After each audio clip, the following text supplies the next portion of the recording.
Hello everyone, and welcome back to another solo spooky story. My name's Rob, and I'll be your host. For anyone that doesn't know, the solo stories are episodes, generally quite short, that are presented by me, where we just look at a case that, is something that's just I find quite interesting, or maybe doesn't have enough content for a main episode, or as a submission by one of the listeners. And yeah, it's just generally a shorter episode for those people who don't have the time to be sitting down for a 45-minute to an hour long episode. These are generally 10-15 minutes or so, and yeah, they seem to be some favorites among people. They seem to really enjoy the shorter episodes. They can sit down and have a cup of coffee or something with them. So, we'll keep them going for a little while. But with that said, I hope you're having a lovely day whenever it is that you're listening to this, and we'll get into it. So today we are talking about a UFO case that I had never heard of before. I like to think that I'm pretty, well versed on most UFO cases that are out there now, but this one just completely went under my radar for some reason. So really interesting case though, and something that I want to talk about today. So this takes place in September 1974 initially in Langenburg in Saskatchewan in Canada.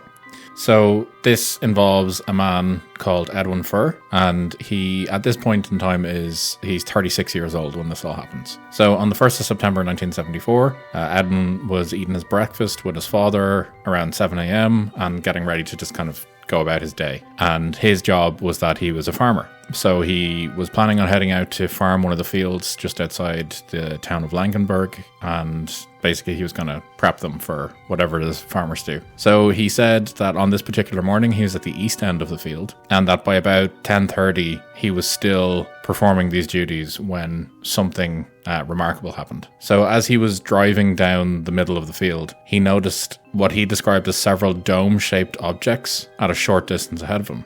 So he initially said that he thought that these objects were duck blinds that hunters would use to hunt ducks and geese, and that something was maybe trying to prank him or something like that. So with this in mind, Fuhrer said that he didn't really feel any kind of trepidation or fear about this and kind of just kept driving towards the objects. But as he got closer to them, he could see that these domes appeared to actually be moving. And as he got closer, it appeared that they were actually rotating. And as he got closer again, he actually noticed that they appeared to be hovering a short distance above the ground.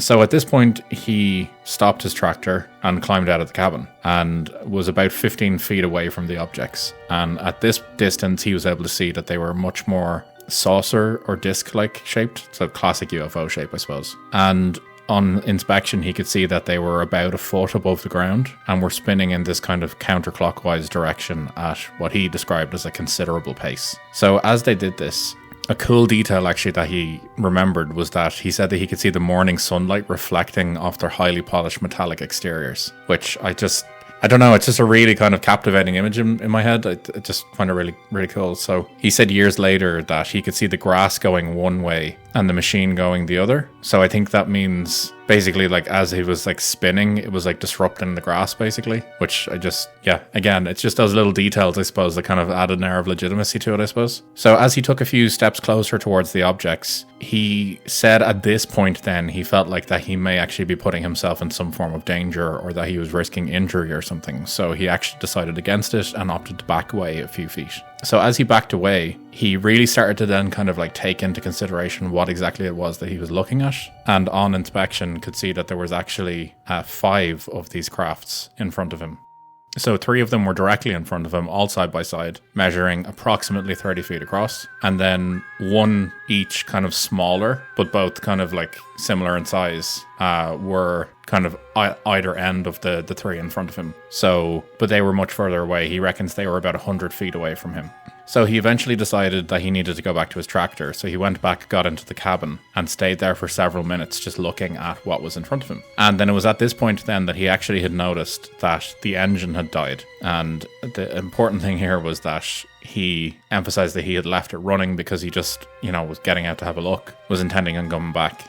But the engine was completely dead. He tried the ignition and nothing. There was just absolutely no life in it at all. And at this point then, when he was interviewed much later, he said that the objects, and a quote from him, had me in a trance. I didn't know what to do. So he simply just sat there just looking at them basically. I suppose, just completely captivated by what he was seeing. He just probably just didn't really occur to him to do anything else. I'm speculating, obviously, but he says a moment later, without making any sort of sound, they each began to rise into the air. The 3 big ones first, and then the 2 smaller ones. And then he says when they were about 100 feet above the ground, he noticed that they started dispersing some kind of grey smoke or vapor, and it was all coming from the underside of each of the objects. He said then that as he looked at it more, he could actually see that there were actually vents on the underside of each of the objects. And he said that he doesn't understand why or how, but it gave him the impression that these vents were somehow connected to the direction the object moved. So kind of, I suppose, some sort of like directional vents that can be turned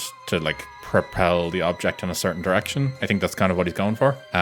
And he says at this point then that they actually just took off into the sky with a blistering speed. And he said that they were gone in a matter of seconds. So I suppose even more confused than before, he decided to stay in the tractor for another few more minutes, just kind of gathering his thoughts and everything. And also to just make sure that the objects weren't coming back. I suppose just that kind of safety of being in something, you're not directly outside exposed to it. So he said then that he decided after a while that they obviously weren't coming back. So he climbed out of his tractor and walked to the edge of the area where the objects had been. And he said that he recalled that it appeared as though the 3 larger objects in the middle were engaged, as he described, in some kind of operation or mission, while the 2 outer objects were keeping watch. So I suppose with hindsight, he was kind of thinking that it looked like that they were doing something and the 2 on the end were basically keeping a watch for someone approaching or some other craft or something. So he said that he could actually see where the objects had actually been. So he said that the grass was flattened in a ring shape, and that this obviously was a consequence of the crafts hovering so close to the ground that they had actually pressed the grass down with how close they were. So he says that he took one last look at the scene in front of him before walking back to his tractor and trying to turn it on again. And at this point then, he tried to turn it on and immediately spurt back into life. So he said that at this point then, he settled into a seat and got home as soon as he could. So he says that almost as soon as he returned then to the main house, his wife, whose name is Karen, and other family members who were there at the time, apparently they could tell that something wasn't right with him. And Karen, a number of years later, when she was interviewed about this, said that her husband basically just sat there in total silence, and that it was only when she asked him what was wrong that he then basically just like opened his heart to her and just told her everything that he had seen that morning. So she said that she could see that he was obviously very serious about this, and that what he was saying was something that he had clearly seen, and that he wasn't the sort of person that would just make something like this up. So with this in mind, she actually encouraged him to report the incident. So then, fast forward a few hours later, a Royal Canadian Mounted Police officer by the name of Ron Morier, he received notification of the sighting through Fuhrer's brother-in-law, Karl Zorn. So obviously he knew him, got in touch with him and said, like, look, this has happened. Would you mind doing something about it? He was already familiar with the family and basically said afterwards, as some sort of like character reference, that he would be the last guy in the world who would orchestrate or hoax a prank or anything like that. That Edwin was a solid dude who just wouldn't be about that. He said that he was a quiet, shy man. And I think that he was just kind of verifying his character, I think, more than anything else. And then he also described him as a responsible man, and his information is considered reliable. So the following day, he came out to the farm in order to kind of look at the landing site and kind of decide what had happened. So he says at this point that he was both fascinated and perplexed by what he saw. So he went on to say then that not only were the indentations in the grass exactly where Fuhrer had stated the objects had hovered, but that there were no signs whatsoever that someone had driven or walked to the area to make them, which is, I suppose, a key indicator that something was up. And he actually went on further to say a number of years later that, quote, whatever made those impressions came from the sky and left the same way. So it wasn't long after the police visited and the official report had followed that all of a sudden the local and national media got a hold of this. And in basically no time at all, Edwin Fuhrer's farm was basically like swamped by media. And it was also a focus then for UFO enthusiasts and investigators as well. So Fuhrer went on to say that he said that thousands of people came to the farm over the coming weeks and months. And at one point, he says that there was cars literally lined up the road, bumper to bumper, from the town up to his farm. And he says as far as he was concerned, the attention had come at the worst possible time during harvest season. And he basically said that there were people chasing him down in the middle of his field as they were trying to go about harvesting and, keeping their livelihood going. And that people who just didn't understand or didn't care would like drive in front of his combine harvester and things like that. And it was obviously quite a dangerous situation. And Edwin kind of went on to say that his father and his brother were pretty pissed off about this whole thing. He then said that even at one point, which I don't know, I haven't been able to verify this at all, but he claims that a plane carrying Australian tourists landed in the field opposite the farm in order to take a closer look at the landing site, which is just mad if that is the case. So kind of to, I suppose, offer some validity to his character, Morier, the police officer who looked into this, kind of went on as some sort of like character reference saying like, why would he want thousands of people coming to his farm, trampling all over his yard and his fields? Which I suppose is a valid point. And this eventually got to a point where Edwin actually got quite tired of the attention, and in the hopes of deterring kind of future onlookers, Fiore's father actually came out and he apparently lit the fields on fire. So the entire field where the objects had landed, apparently he just lit it up, just was fucking sick of it all and just said, no, we're not having anyone here anymore. So he decided to just burn it all and then be done with it. But however, once the fire was cleared and all was said and done, apparently the impressions from the objects were actually still there and remained quite visible. So people continued to arrive. So then this kind of continued then. So Edwin then went on to say that it wasn't just people that were arriving in person, but that they were also getting a huge amount of phone calls to the family house at this point, and that they were coming in at all hours of the day, all different sorts of people, all trying to talk to Edwin about what had happened.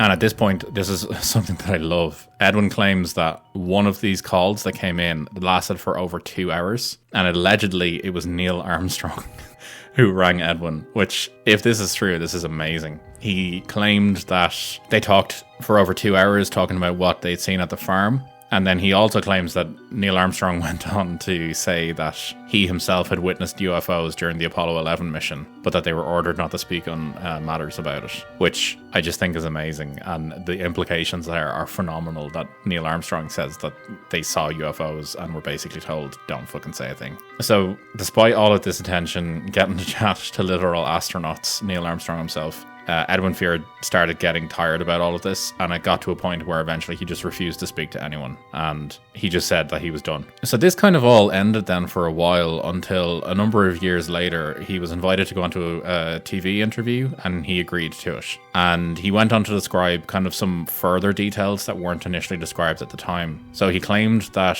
the objects, the three larger ones, all had this kind of like lip or bumper around them, and that kind of, imagine it almost looking like some sort of like metal tire is the way he described it. And yeah, he said that this could have just been the design of the machine or something like that. And yeah, he wasn't sure, but it was just an interesting kind of standout. I found that he was describing this kind of like bumper that was around it. And yeah, he just kind of went on to clarify that they looked like stainless steel or brushed aluminium, and yeah, that basically the craft appeared to be kind of had a very clear kind of like top and bottom to them. So just I find it quite interesting. The top, he's clearly implying, is some sort of like cockpit area or something. Yeah, so then he just went on then to just talk about that on the underside of the crafts then, that there was those pipes, those vents that he talked about. He thinks that it could have been the heat that were maybe coming out of them, could have been what caused the circles or the indentations in the ground, and that the vapor off them that he described earlier was just obviously like propulsion system or something like that. And he just kind of maintained this effectively. So then after this, then he kind of went on to just kind of reiterate everything that he had said. And I think an initial kind of point that hadn't been included, but then kind of came out later during this TV interview, was that in the following days after the encounter, allegedly the landing site actually did have increased levels of radiation. Now, this does show up in a lot of UFO cases. It's kind of one of those signs that a UFO has been there. It's like this increased radiation, and it's even in things like close encounters and stuff like that. So just really, really interesting. But yeah, that's kind of where it is. Like, Fiore was pretty open about this. He talked about it quite a bit. There's quite a few pictures out there. It's really, really interesting. But I think the quote that stands out to me about all of this is the way that he described it, really in a nutshell, was mind-boggling, really mind-boggling.